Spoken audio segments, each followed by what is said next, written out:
Now the Lions general manager Brad Holmes wrapping up the season with his annual press conference to look back at the year that was. And what a year. Holmes, like everybody in the Lions organization, expecting this to take place weeks from now, but he instead was shedding light on what's next for this team. Sports director Brad Galli here with us now. He's not going to blow it up.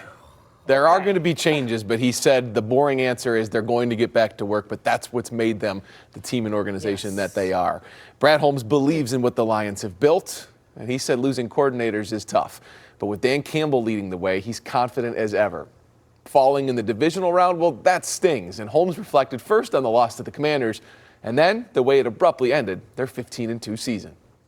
Obviously, fell short of the goals that we set out to accomplish this year, and it stung.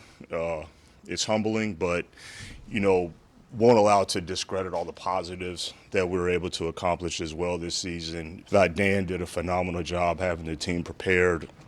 Look, 15 wins, that's hard to do in a year where you don't have all the attrition that we had to deal with to get 15, but on top of all the attrition that we had to deal with to get, that's about as difficult as it gets. Holmes was asked if it's time to go all in for the moment and how much he considers moving draft picks or young players for veteran stars. Well, he did. He added key vets in free agency and through trades this past season. And I wouldn't expect him to go the way of his old team in L.A. and how the Rams didn't have a first-round pick for 7 straight seasons.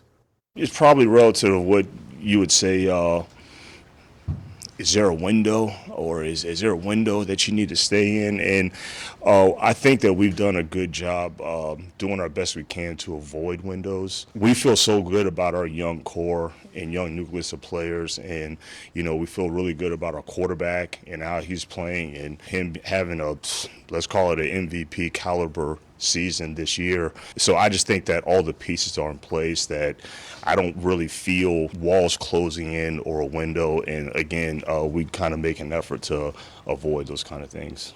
Holmes today was named the NFL Executive of the Year by the Pro Football Writers Association of America. It is his 2nd straight year winning that award.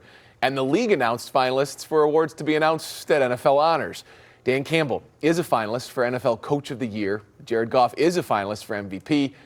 Ben Johnson and Aaron Glenn, they're both up for Assistant Coach of the Year. Safety Kirby Joseph was noticeably absent from the Defensive Player of the Year finalist list, but there are reasons to understand why, guys. Holmes believes the future is very bright with this organization.